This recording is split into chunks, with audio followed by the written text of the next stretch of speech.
எல்லாருக்கும் வணக்கம். நான் Hema Subramanian. Welcome to home cooking Tamil. நம்ம எல்லாருக்குமே ஊறுகாய்னா ரொம்ப பிடிக்கும். ஸோ இன்னைக்கு நான் உங்களோட ஒரு அருமையான ஊறுகாய் ரெசிபி தான் ஷேர் பண்ண போகிறேன். இதில் இனிப்பு, புளிப்பு, காரம் எல்லாம் இருக்கிற பேரிச்சப்பழ ஊறுகாய் கேட்குறதுக்கே ரொம்ப டிஃப்ரெண்ட்டாக இருக்கு இல்லையா? ஸோ வாங்க இந்த ரெசிபிக்குள்ளே போகலாம்.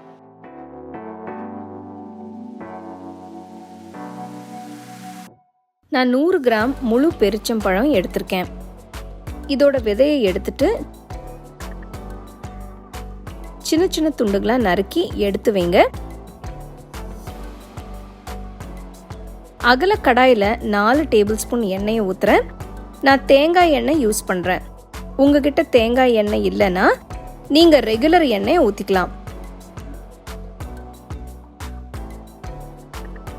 எண்ணெய் சூடானதும் இதில் 1 டீஸ்பூன் கடுகு, 1/2 டீஸ்பூன் வெந்தயம் போடுங்க. கடுகு வெடிக்க ஆரம்பித்ததும் பொடியாக நறுக்கின 12 பெரிய சைஸ் பூண்டு, பொடியாக நறுக்கின 1 பெரிய சைஸ் இஞ்சி போட்டு வதக்குங்க.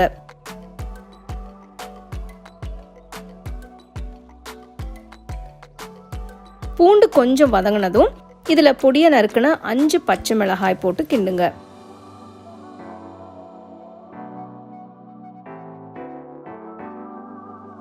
அடுத்து கொஞ்சம் கருவேப்பிலை,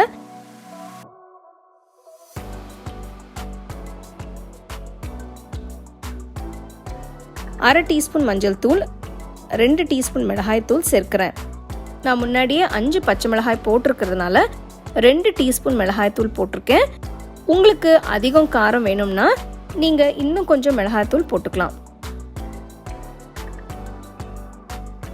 பேரிச்சம்பழம் போடுறதுனால இந்த ஊறுகாயில் கொஞ்சம் இனிப்பு இருக்கும். வழக்கமாக நம்ம சாப்பிட்ற ஊறுகாய் மாதிரி இல்லாமல் இது வித்தியாசமாக இருக்கும்.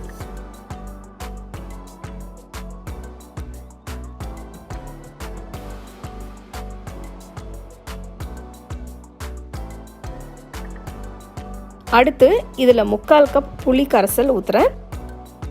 அடுப்பை லோ ஃப்ளேமில் வச்சு கொதிக்க விடுங்க.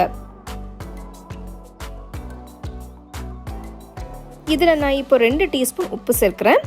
அப்புறமா செக் பண்ணிவிட்டு தேவைப்பட்டால் இன்னும் கொஞ்சம் சேர்த்துக்கலாம்.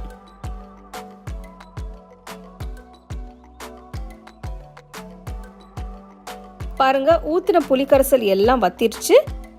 பார்க்க கொஞ்சம் ட்ரையாக இருக்குது. அதனால நான் இன்னும் 2 டேபிள் ஸ்பூன் தேங்காய் எண்ணெய் ஊற்றுறேன்.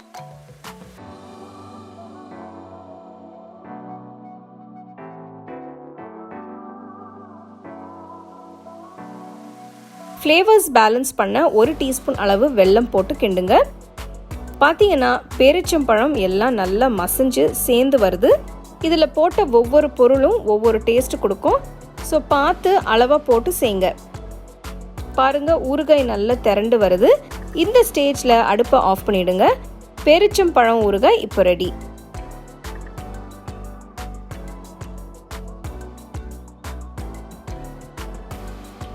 சூப்பரான பேரிச்சப்பழ ஊறுகாய் எப்படி செய்யறதுன்னு பார்த்தீங்க. ஸோ இது நீங்கள் செஞ்ச உடனே ஒரு ஏர்டைட் பாட்டில்லையோ இல்லைன்னா ஜாரில் வச்சு நீங்கள் ஃப்ரிட்ஜில் 1 வாரம் வரைக்கும் நல்லா வச்சு சாப்பிட்லாம். இது நீங்கள் சப்பாத்தி, பிரெட்டு இந்த மாதிரி எதுக்கு வேணால் கூட தொட்டு சாப்பிட்லாம். ரொம்ப டேஸ்ட்டாக இருக்கும். ஸோ கண்டிப்பாக இந்த ரெசிபியை நீங்கள் ட்ரை பண்ணி ரசித்து சாப்பிடுங்க.